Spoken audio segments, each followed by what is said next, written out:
Bismillahirrahmanirrahim. Assalamualaikum warahmatullahi wabarakatuh. Tes, kedengaran suara saya, Bu? Dengar, Mbak.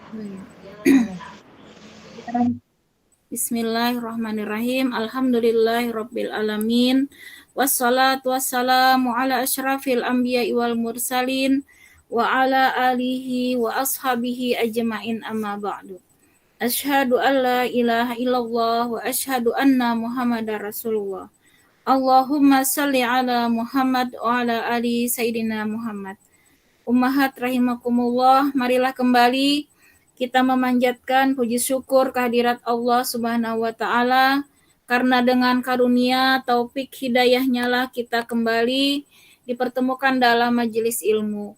Mudah-mudahan keberadaan kita ini mendatangkan rahmat, maghfirah serta ridha Allah. Amin ya rabbal alamin. Salawat dan salam marilah kita aturkan kepada junjungan kita Nabi besar Muhammad sallallahu alaihi wasallam. Di antara keutamaan ya majelis ilmu itu adalah memberikan keberkahan ya di dalam hidup kita. Nah, sehingga dikatakan ketika seseorang hanya disibukkan ibadah saja ya, maka keberkahan itu juga akan kurang. Nah, karena itu ilmu itu luar biasa ya, sangat diutamakan di dalam Islam. Bahkan ayat pertama ya surat Al-Alaq adalah Iqra bismi rabbikal ladzi khalaq. Kita diperintahkan untuk membaca, artinya kita diperintahkan untuk senantiasa belajar ya. Belajar tentunya adalah yang utama adalah belajar ilmu agama. Nah, Al-Quran sebagai wahyu Allah, petunjuk, itulah yang pertama dan utama yang harus kita pahami agar senantiasa Allah memberikan kita petunjuk di dalam kehidupan kita sehari-hari.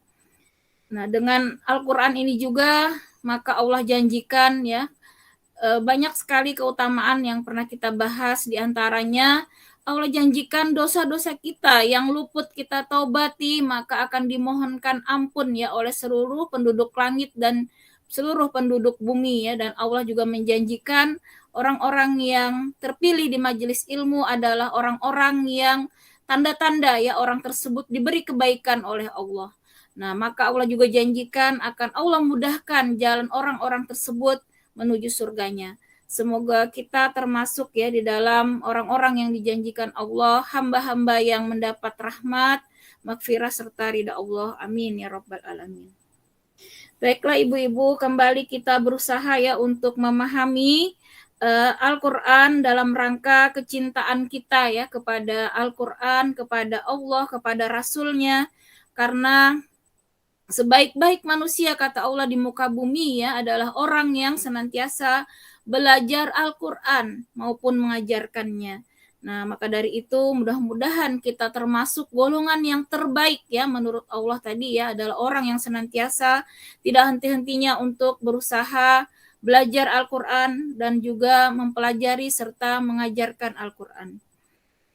Baiklah, kita kembali melanjutkan tadabur surat Al-An'am. Ayat insya Allah hari ini 138 sampai 142. Baiklah, saya bacakan terlebih dahulu. A'udzu billahi minasy syaithanir rajim. Bismillahirrahmanirrahim. وقالوا هذه أنعام وحرث حجر لا يطعمها إلا من نشاء حجر لا يطعمها إلا من نشاء بزعمهم وأنعام حرمت ظهورها حرمت زهورها وأنعام لا يذكرون اسم الله عليها افتراء عليه سيجزيهم بما كانوا يفترون. Dan mereka berkata menurut anggapan mereka, inilah hewan ternak dan hasil bumi yang dilarang, tidak boleh dimakan kecuali oleh orang yang kami kehendaki. Dan ada pula hewan yang diharamkan, tidak boleh ditunggangi. Dan ada hewan ternak yang ketika disembelih boleh tidak menyebut nama Allah. Itu sebagai kebohongan terhadap Allah. Kelak Allah akan membalas semua yang mereka ada-adakan. Nah, jadi pada ayat ini adalah kekeliruan keyakinan kaum musyrikin ya, yaitu orang-orang yang tidak beriman kepada Allah. Di antaranya mereka itu membuat aturan sendiri dan mengatasnamakan bahwa aturan tersebut berasal dari Allah. Dan ini merupakan suatu dosa yang sangat besar di sisi Allah ya, menisbatkan sesuatu kepada Allah yang padahal kata Allah itu adalah suatu kebohongan ya. Mereka membuat-buat kebohongan. Nah, di sini yang pertama tadi mereka menyatakan ada hewan ternak yang dilarang ya. Nah, hewan ternak yang dilarang dimakan. Nah, termasuk juga hasil bumi. Ada yang dilarang dimakan kecuali oleh orang yang mereka kehendaki. Nah, jadi mereka membuat aturan sendiri di sini. Ada ternak juga yang di sini diharamkan untuk dikendarai. Nah, tidak boleh dijadikan kendaraan. Jadi ada hewan ternak tertentu yang mereka muliakan sehingga mereka melarang ya manusia untuk mengendarainya. Dan kemudian mereka juga membuat aturan ada hewan yang boleh disembelih tanpa menyebut nama Allah. Nah, ini jelas-jelas sudah batil ya, langsung Allah sanggah bahwa semua yang mereka sampaikan ini adalah kebohongan ya, karena mereka mengatasnamakan Allah. Nah, di sini Allah tegaskan kelak Allah akan membalas semua yang mereka ada-adakan. Artinya dalam kehidupan sampai saat ini pun kita dilarang oleh Allah ya untuk membuat-buat suatu aturan dan mengatasnamakan aturan tersebut berasal dari Allah. Dalam artian aturan yang tentunya melanggar syariat ya. Kalau misalnya aturan itu tidak melanggar selama untuk kebaikan, maka itu tidak dilarang. Seperti misalnya aturan untuk berhenti lampu merah misalnya ya pada jalan raya, kemudian aturan-aturan lain yang tujuannya untuk kemaslahatan ya, keselamatan, kebaikan, selama tidak bertentangan dengan aturan Allah maka itu tidak masalah.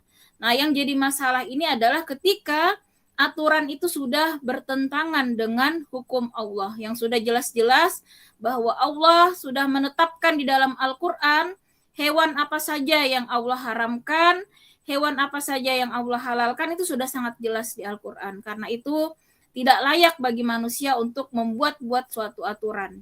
Nah, ini dijelaskan oleh para ahli tafsir ya. Perbuatan seperti ini nantinya akan menyusahkan ya mereka sendiri baik di dunia maupun di akhirat. Nah, menyusahkan di dunia tentunya karena aturan ini akhirnya banyak yang harusnya halal justru mereka haramkan. Itu kan menyusahkan diri mereka sendiri. Nah, termasuk hewan yang harusnya itu juga boleh dikendarai namun mereka tidak kendarai, itu juga merupakan suatu kemudaratan yang terjadi sudah di dunia pun mereka akan mendapatkan keburukan ya, apalagi di akhirat itu sudah sangat jelas karena ketika manusia merasa dirinya hebat, membuat-buat aturan menandingi ya aturan Allah yang sudah jelas-jelas di Al-Qur'an maupun hadis sahih, maka itu merupakan suatu dosa yang sangat besar di sisi Allah. Dan Allah akan membalas semua perbuatan yang diada-adakan tersebut. Nah, kadang kan ada Bu ya, zaman dahulu mungkin ya larangan orang-orang tua zaman dulu tanpa dasar, kadang pamali begini begitu. Nah, itu sebenarnya dilarang ya dalam Islam. Ketika dalam Islam itu tidak ada larangan dan dia membuat-buat larangan sendiri. Nah, kecuali misalnya larangan tersebut mengandung maslahat dan tidak bertentangan dengan aturan Allah, nah itu yang tidak masalah. Jadi kalau sudah tahayul kadang ya berbau-bau syirik, nah misalnya menganggap ada kekuatan lain dan seterusnya, disitulah yang akan menjadi suatu dosa yang sangat besar di sisi Allah. Nah, kemudian di ayat 139, وَقَالُوا مَا فِي بُطُونِ هَذِهِ الْأَنْعَامِ خَالِصَةٌ لِذُكُورِنَا وَمُحَرَّمٌ عَلَى أَزْوَاجِنَا وَإِنْ يَكُنْ مَيْتَةً فَهُمْ فِيهِ شُرَكَاءُ سَيَجْزِيهِمْ وَصْفَهُمْ Innahu hakimun alim. Dan mereka berkata pula, apa yang ada di dalam perut hewan ternak ini khusus untuk kaum laki-laki kami, haram bagi istri-istri kami, dan jika yang dalam perut itu dilahirkan dalam kondisi mati, maka semua boleh memakannya. Kelak Allah akan membalas atas ketetapan mereka. Sesungguhnya Allah Maha Bijaksana, Maha Mengetahui. Nah, kemudian ini aturan lagi yang mereka buat ya, ketika binatang ternak itu mengandung, maka mereka katakan hanya boleh untuk kaum lelaki dan haram untuk para istrinya.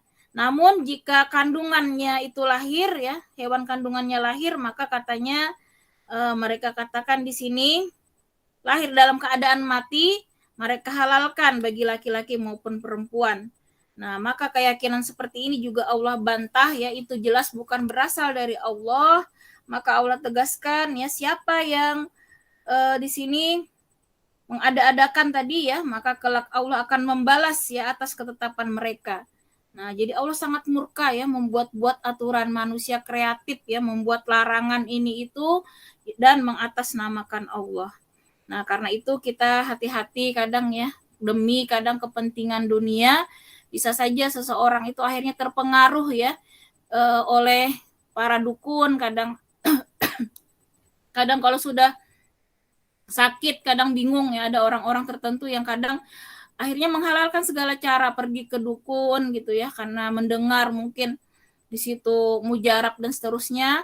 Nah, di situ kadang muncullah kesyirikan ya, seperti yang Allah tegaskan pada saat ini, larangan misalnya apa ya, ada kadang yang disuruh apa, larangan apa gitu yang jelas-jelas tidak ada dalil syar'i ya.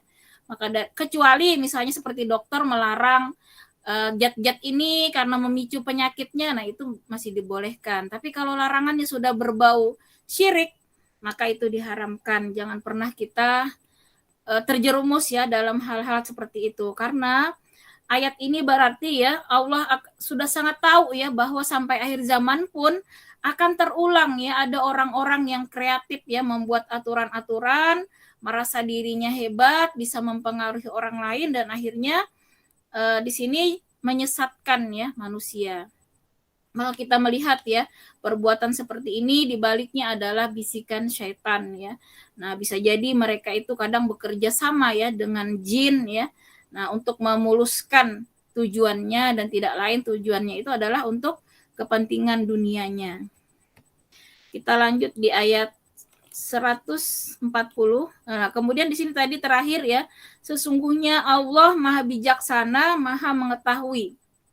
Nah, artinya kita harus yakin 100% bahwa semua ketetapan Allah itu adalah sudah yang terbaik. Dengan sifat Allah Maha Bijaksana, Allah tidak mungkin ya membuat aturan itu yang menyusahkan kita, yang memudaratkan kita. Namun semua yang aturan Allah berikan di dalam Al-Quran itu sudah yang terbaik. Karena itu kita tidak boleh membuat-buat aturan lain ya yang menandingi aturan Allah. Nah, kemudian Allah tegaskan Allah Maha Mengetahui. Karena dari itu pengetahuan Allah itu sangat luas ya. Jadi Allah mengetahui akhir dari suatu perbuatan, akhir dari suatu kejadian. Nah, karena itu apa yang Allah larang pasti itu ada keburukan ya, baik di dunia maupun di akhirat. Sebaliknya, apa yang Allah perintahkan itu juga pasti mengandung kemaslahatan ya bagi manusia sejak di dunia sampai di akhirat. Nah, karena itu bagi kita orang yang yakin dengan kemahakuasaan Allah, kemahabijaksanaan dan maha pengetahuan Allah, maka tidak ada keraguan sedikit pun bagi kita untuk senantiasa mengikuti apa yang Allah sampaikan melalui syariatnya, Al-Quran dan hadis, dan kita menolak dengan keras ya apa-apa yang bertentangan dengan Al-Quran dan hadis. Di ayat selanjutnya, Qad khasiral ladzina qatalu awladahum safaham bighairi ilmin wa harramu ma razaqahumullahu iftira'an 'ala Allah qad dallu wa ma kanu muhtadin. Sungguh rugi mereka yang membunuh anak-anaknya karena kebodohan tanpa pengetahuan dan mengharamkan rezeki yang dikaruniakan Allah kepada mereka dengan semata-mata membuat kebohongan terhadap Allah. Sungguh mereka telah sesat dan tidak mendapat petunjuk. Nah, jadi dikatakan Allah bahwa ada pada masa jahiliyah itu ya orang, bahkan sekarang pun ya kita masih melihat berulang kembali, ada orang-orang yang tidak menerima kehadiran anaknya karena alasan takut miskin, takut tidak bisa membiayai, takut keberatan ekonomi dan seterusnya. Maka saat ini pun kita melihat ada bayi-bayi yang dibuang, ditelantarkan ya. Anak-anak kalau zaman dulu, zaman jahiliyah mereka bunuh bahkan ya. Nauzubillah summa nauzubillah. Maka di sini ini merupakan suatu tuduhan yang sangat buruk kata Allah ya, betapa mereka sangat bodoh. Mereka ketakutan miskin, ketakutan tidak bisa memberi makan anaknya, tidak bisa menyekolahkan anaknya dan lain-lain. Berarti kata Allah di sini maknanya mereka sama dengan menuduh Allah itu tidak mampu memberi rizki. Karena setiap makhluk yang Allah ciptakan itu sudah dijamin rizkinya. Sudah Allah berikan rizkinya, sudah dicatat di Lauh Mahfuz, bahkan sebelum ya kelahiran mereka 50.000 tahun sebelumnya, di alam ruh ya, di Lauh Mahfuz itu sudah Allah catat rezeki, ajal ya, jodoh ya manusia. Begitu juga hewan-hewan, tumbuhan yang lainnya sudah Allah jamin. Karena itu tidak layak bagi manusia untuk merasa takut miskin, merasa takut tidak bisa membiayai dan lain-lain. Harus kita tepis semua ketakutan itu. Kita harus di sini yakin bahwa Allah lah yang Maha Kuasa yang akan mencukupkan segala kebutuhan makhluk yang Allah ciptakan. Namun kita tentunya senantiasa mengikuti sunatullah ya, berdoa dan juga berusaha. Nah, jangan pernah kita ada rasa kekhawatiran ya tentang rizki ini yang akhirnya menghalalkan segala cara tadi, termasuk sebagaimana orang-orang kafir lakukan itu adalah mereka membunuh ya anak-anaknya sendiri. Nah, kata Allah itu merupakan suatu kebodohan dalam artian mereka tidak paham ya, tidak mengenal Allah, kan berarti di sini tidak tahu sifat Allah yang Maha Rahman, Maha Rahim, Maha Kuasa, Maha memberi rizki ya. Berarti suatu kebodohan ya. Ataupun kalau dia tahu berarti dia imannya sangat lemah ataupun bahkan imannya telah mati ya, sehingga tidak yakin ya, tidak ada keyakinan penuh terhadap kekuasaan Allah. Nah, maka di sini kemudian mereka juga ya, perbuatan orang kafir pada masa jahiliyah ini diantaranya juga adalah mengharamkan rezeki yang dikaruniakan Allah ya kepada mereka dengan membuat-buat kebohongan terhadap Allah. Nah, jadi mereka itu juga melarang ya berbagai macam makanan, misalnya yang tidak boleh ini, tidak boleh itu. Nah, itu pun juga aturan yang mereka buat sendiri. Maka di sini Allah juga sangat murka ya, merupakan suatu kebohongan kalau membuat aturan seperti itu ya. Sungguh mereka telah sesat kata Allah dan tidak mendapat petunjuk. Nah, jadi dikatakan Allah itu merupakan suatu kesesatan ya, tindakan yang sesat jauh dari hidayah Allah. Nah, jadi jangan sampai kita tadi membuat aturan sendiri mengatasnamakan Allah. Apalagi misalnya tanpa pengetahuan, saya masih ingat kalau kadang kepercayaan ya orang-orang zaman dulu yang bersifat tahayul, melarang makan ini, makan itu, alasannya yang tidak masuk akal kadang ya. Nah, disitulah yang dilarang ya, kecuali tadi misalnya masih alasan kesehatan, tapi karena ilmu misalnya paham, oh dalam buah ini memang ada kandungan zat gulanya tinggi misalnya, wajar misalnya kita menghindari untuk misalnya kesehatan, mencegah diabetes. Nah itu beda ya, karena di situ berarti dengan ilmu, dengan pengetahuan. Nah yang dilarang di sini artinya aturan tanpa dasar pengetahuan, kemudian dinisbatkan kepada Allah, dan di situ juga ada unsur-unsur kemusyrikan ya. Nah, maka Allah katakan itu suatu perbuatan yang sesat ya, jauh dari hidayah Allah. Nah, kemudian di ayat 141, wa huwallazi ansha'a jannatin ma'rusyatin wa ghaira ma'rusyatin wan nakhla waz zar'a mukhtalifan ukuluhu waz zaituna war rumana mutasyabihan wa ghaira mutasyabih kulu min samarihi iza asmara wa atu haqqahu yawma hasadih wa la tusrifu innahu la yuhibbul musrifin. Dan dialah yang menjadikan tanaman-tanaman yang merambat dan yang tidak merambat, pohon kurma, tanaman yang beraneka ragam rasanya, zaitun dan delima yang serupa bentuk dan warnanya, dan tidak serupa rasanya. Makanlah buahnya apabila ia berbuah, dan berikanlah haknya atau zakatnya pada waktu memetik hasilnya. Tapi janganlah berlebih-lebihan. Sesungguhnya Allah tidak menyukai orang-orang yang berlebih-lebihan. Nah, jadi asbabun nuzul ya dari ayat ini, ketika itu ada seorang sahabat ya di Madinah. Nah, di situ dia panen buah-buahan, karena saking dermawannya dari pagi setelah panen itu sampai malam itu habis ya, semua hasil panen itu dia bagi-bagikan. Nah, ternyata di dalam Islam hal itu pun tidak diperbolehkan ya. Artinya jangan juga berlebih-lebihan dalam hal kebaikan pun, itu tidak boleh berlebih-lebihan. Misalnya sholat subuh ditetapkan sudah 2 rakaat, namun dia saking senangnya misalnya 4 rakaat, maka itu juga dilarang ya. Sama juga dalam hal ini Allah tegaskan ya, zakat maupun sedekah ya, walaupun itu perbuatan baik, kita pun dilarang berlebihan ya, sampai tadi habis tidak tersisa ya, karena saking dia dermawannya hasil panennya habis tidak bersisa, dan akhirnya tidak meninggalkan ya untuk kepentingan keluarganya. Nah, itu juga dilarang dalam Islam. Maka di sini turunlah ayat tersebut bahwa Allah tegaskan hasil panen tadi ya berupa berbagai macam buah-buahan ya maupun hasil yang lainnya, Allah perintahkan ketika dipetik, dipanen itu memang harus dikeluarkan haknya, yaitu yang wajib adalah zakatnya.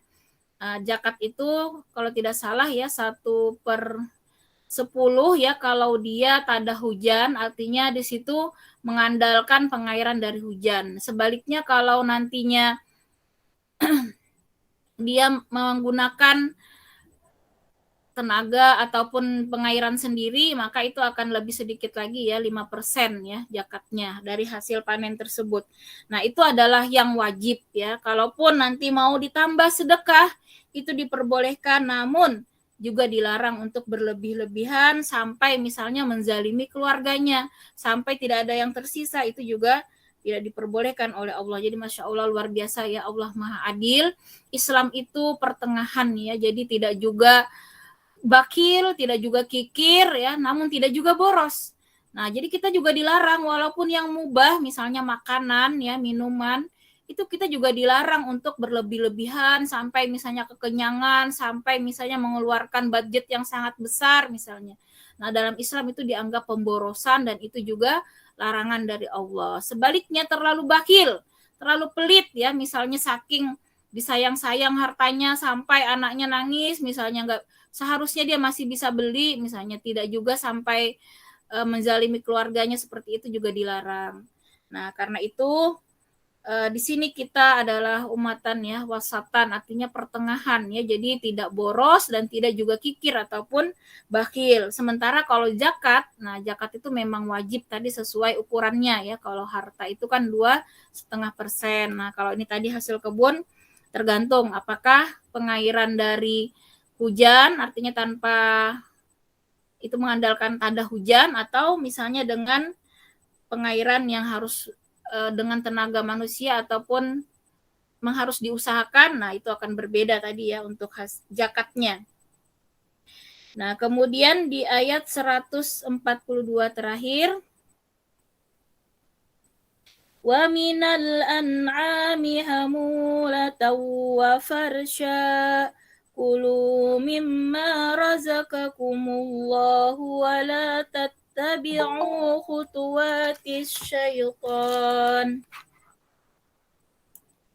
innahu lakum aduwwum mubin. Dan di antara hewan-hewan ternak itu ada yang dijadikan pengangkut beban dan ada pula yang untuk disembelih. Makanlah rezeki yang diberikan Allah kepadamu dan janganlah kamu mengikuti langkah-langkah setan. Sesungguhnya setan itu musuh yang nyata bagimu. Nah, jadi di sini Allah kembali menegaskan apa yang Allah halalkan ya, baik untuk dikonsumsi maupun tadi dijadikan hewan tunggangan untuk pengangkut ya, alat transportasi, maka tidak masalah ya kita ikuti apa yang sudah Allah tuntunkan ya. Sementara yang dijadikan sembelihan tadi juga itu dipersilahkan dimakanlah, kata Allah, itu rezeki Allah kepadamu. Nah, jadi janganlah kita mengikuti langkah-langkah setan tadi ya, yang membuat-buat aturan di luar aturan Allah, apalagi ya mengatasnamakan bahwa aturan itu dari Allah. Nah, sehingga di sini dari ayat ini tadi ya kita diperintahkan untuk tadi yang ayat 141 adalah kewajiban ya menunaikan zakat setelah panen tadi ya. Nah, kemudian pada ayat yang terakhir ini artinya ya Allah menciptakan binatang ternak ya maupun tadi binatang untuk kendaraan, kata Allah silahkan saja dimanfaatkan ya sesuai kebutuhan, dan kita yakini bahwa itu semua adalah rezeki dari Allah. Nah, sehingga kita diperintahkan untuk memanage ya rezeki tersebut untuk mengikuti sistem Islam ya. Nah, dalam mengatur rezeki yang Allah karuniakan itu, maka kita diperintahkan untuk berpedoman kepada aturan Allah ya, baik cara menunaikan zakatnya tadi ya, kemudian juga bagaimana ketika kita menyembelih itu kan sudah ada aturannya ya. Bagaimana ketika kita menggunakan berkendaraan hewan pun itu ada contoh dari Rasulullah ya, kita tidak dibolehkan juga menzalimi ya hewan tunggangan tersebut. Nah, di sini makanya kita mungkin mengingat ya bahwa hadis Rasul yang olahraga ya, 3 olahraga yang disunahkan itu diantaranya adalah berkuda ya, kemudian berenang dan juga memanah. Nah, di balik olahraga berkuda itu memang seseorang itu nantinya bagaimana dia bisa menjinakkan ya kuda tunggangan itu kan merupakan suatu kemampuan ya dalam hal kepemimpinan, di situ juga kemampuan dalam mengelola emosi ya. Nah, karena ketika penunggang kudanya itu dalam kondisi marah, emosi, kadang kudanya juga tidak akan mau bersahabat ya. Nah, maka dari itu di sini ya Allah perintahkan kita untuk memanage rizki tadi menurut aturan Allah ya, baik dalam hal memanfaatkan ya hewan ternak untuk konsumsi maupun tadi hewan yang dipergunakan untuk transportasi. Mengikutilah kata Allah sistem aturan Allah, sistem aturan Islam. Janganlah kita mengikuti perbuatan setan. Nah, karena setan zaman dulu kan membisikkan ya, ada yang dimuliakan ya kan, hewan-hewan dimuliakan sampai mereka Ya seperti di India kan masih Bu ya memuliakan sapi sampai dilarang begitu ya, di sana itu berjualan daging sapi ya, ada ya masyarakat yang Hindu seperti itu kan mereka memuliakan. Nah, itu dikatakan Allah adalah perbuatan setan. Karena tidak ada larangan ya untuk mengkonsumsi sapi maupun memanfaatkan tenaganya untuk kepentingan. Nah, setan kata Allah nanti di situ akan sangat gembira ya ketika manusia itu mengikuti langkah-langkahnya. Karena kita ingat bahwa setan itu musuh yang sangat nyata, sangat jelas ya, musuh pertama Nabi Adam, dan itu dia berjanji akan terus menyesatkan ya keturunan-keturunan Adam sampai akhir dunia.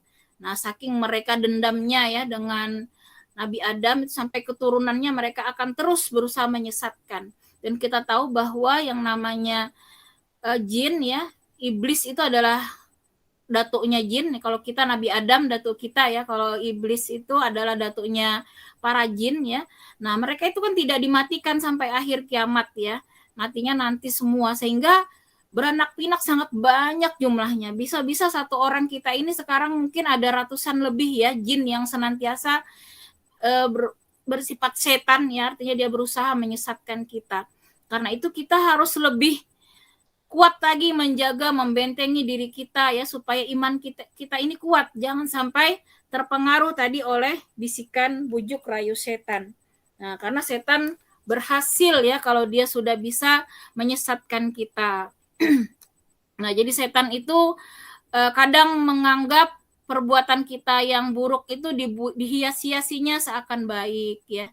Nah, mungkin salah satu yang dia usahakan sekuat tenaga setan itu paling suka ya kalau membuat suami istri itu bertengkar ya Bapak Ibu-ibu sekalian.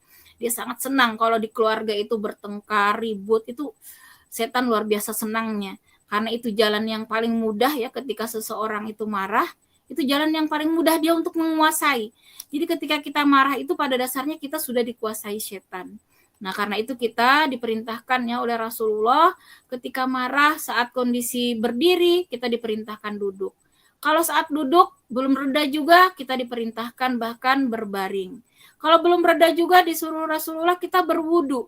Nah, berwudu belum reda bawa sholat. Sholat sampai sebanyak-banyaknya sampai hilang marahnya baru kita berhenti ya. Nah, atau baca Quran, bawa berzikir dan seterusnya. Karena ketika kita menuruti ya hawa nafsu marah kita, itu setan yang akan berkuasa sehingga kadang kita tidak terkendali ya ketika marah.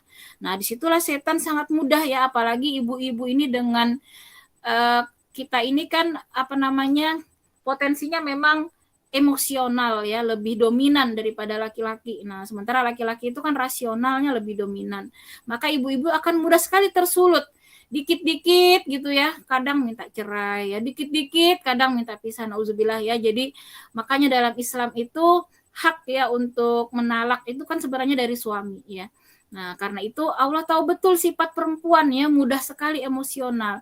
Namun bagi kita orang yang beriman, maka kita berusahalah untuk senantiasa ingat kepada Allah, jangan sampai kita melampiaskan ya keemosian kita, hawa nafsu kita.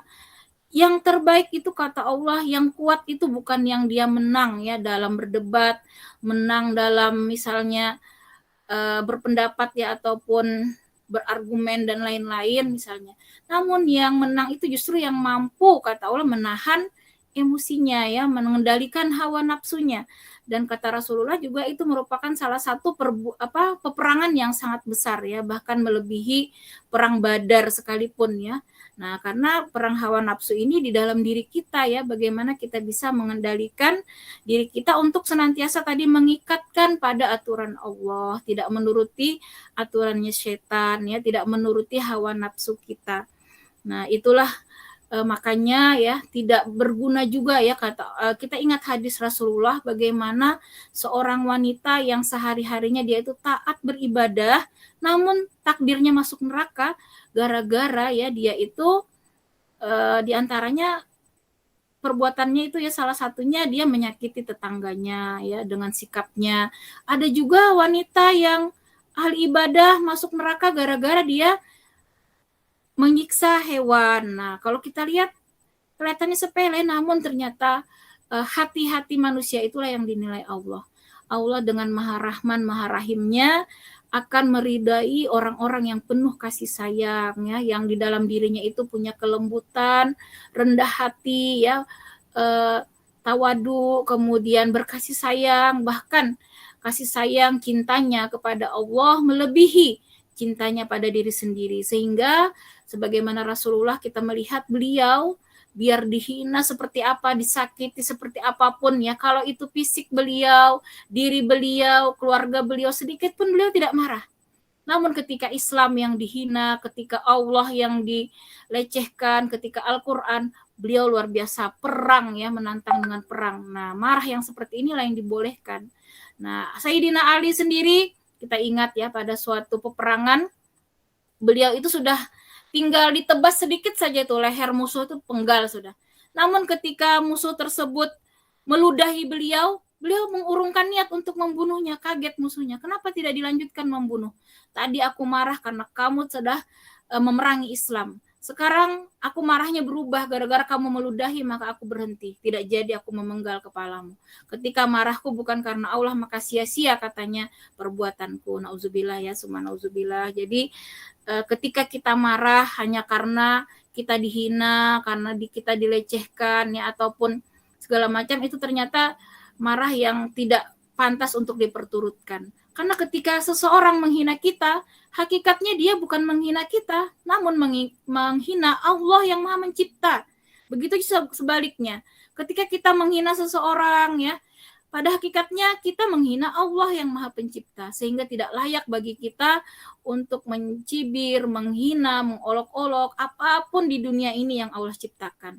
Termasuk ya orang-orang yang bejat sekalipun, yang kita cela itu perbuatannya ya, bukan orangnya. Nah, karena itu kalau orangnya sendiri justru kita mendoakan hidayah ya kepadanya. Demikian jadi inti ya dari ayat ini, tadabbur ya pada ayat 138 sampai 142 ini. Allah memerintahkan kita untuk jangan sampai ya membuat-buat aturan di dunia ini ya dengan mengatasnamakan aturan itu berasal dari Allah. Nah, itu kata Allah tadi adalah kebohongan, merupakan kesesatan yang sangat Allah murkai. Dan kita harus yakin semua aturan Allah di Al-Quran maupun hadis sahih itu aturan yang terbaik ya bagi manusia. Dan itu akan membawa kemaslahatan, kebahagiaan baik di dunia maupun di akhirat. Karena Allah sudah menjamin dengan Allah yang maha bijaksana, maha mengetahui, maka semua aturan itu adalah yang terbaik bagi kita manusia. Dan semua yang Allah ciptakan, tadi Allah tegaskan ya, baik hewan, ternak, hewan tunggangan, maupun juga tumbuh-tumbuhan, itu Allah rezekikan untuk kita. Allah rezekikan untuk kita dalam rangka kita mengabdi kepada Allah. Maka kita diperintahkan ketika mengelola rezeki ini, apapun yang Allah rezekikan itu, maka kita diperintahkan untuk mengelolanya sesuai dengan sistem Islam, sesuai dengan aturan Allah, baik mengeluarkan zakatnya, bersedekah, dan lain-lainnya. Jangan kita membuat aturan-aturan yang bertentangan dengan aturan Allah. Karena ketika aturan yang dibuat itu bertentangan, maka itu kata Allah adalah merupakan suatu kesesatan, itu merupakan bisikan dari setan yang jelas itu adalah sangat buruk ya di sisi Allah. Dan jauh tadi dari hidayah. Nah, kemudian terakhir kita diingatkan bahwa setan itu kata Allah adalah musuh yang nyata bagimu. Nah, jadi jangan sampai kita dikuasai setan. Setan itu menguasai kita, tadi saya ingatkan kembali, mengingatkan diri saya sendiri juga ya, bahwa setan itu sangat mudah menguasai kita saat kita marah. Karena itu la tadgab kata Rasulullah, la tadgab, berkali-kali ya sahabat itu minta, apa ya Rasul yang kira-kira bisa menyelamatkan saya di dunia maupun di akhirat. Rasul tahu yang bertanya ini orangnya suka marah, emosian. Maka Rasul tidak banyak-banyak nasihat, satu saja, la tadgab. Datang lagi yang kedua, la tadgab kata Rasulullah. Datang lagi ketiga kali, la tadgab. Jadi Masya Allah Rasulullah itu luar biasa dengan kecerdasan beliau. Maka beliau itu memberikan nasihat sesuai ya dengan kebutuhan orang tersebut masing-masing. Nah, jadi orang yang emosian, mudah marah, pesan Rasul cuma satu, enggak macam-macam ya, la tadgab saja, tidak marah. Nah, karena ketika marah itulah tadi setan yang musuh kita ini dengan mudahnya menguasai kita, masuk ke dalam pikiran kita, ke dalam otak kita, ke dalam peredaran darah kita, sehingga akhirnya bisa jadi melakukan sesuatu yang di luar ya, di luar dari batas syariat. Kita sering ya mendengar ada seorang ibu bahkan ya sampai menyiksa anaknya, ada yang istri memutilasi suaminya, nauzubillah ya, summa nauzubillah. Nah, itulah ketika marah ini diperturutkan, maka setanlah yang menguasai sehingga akhirnya perbuatan itu sudah keluar jauh ya dari syariat. Wallahu alam bisawab. Mudah-mudahan Allah senantiasa membimbing kita ya di jalan yang lurus, jalan yang diridai Allah. Karena itu ketika muncul emosi ataupun marah ataupun bisikan-bisikan nafsu yang buruk, segeralah kita mengucapkan ta'awuz ya, a'udzubillahi minasyaitonirrajim ya, kemudian kita berlindung kepada Allah dari godaan setan, kemudian kita juga minta kekuatan dari Allah, la haula wala quwata illa billahil aliyil azim. Kita minta bimbingan Allah untuk senantiasa menahan diri supaya senantiasa dalam petunjuk dan keridaan Allah. Demikian ibu-ibu sekalian, wallahu a'lam bishawab. Segala kebenaran datangnya dari Allah dan segala kehilapan saya memohon ampun ya kepada Allah. Tidak ada semata karena kebodohan, ketidaktahuan. Semoga Allah senantiasa menunjuki jalan yang lurus dan meridai ya apa yang kita usahakan.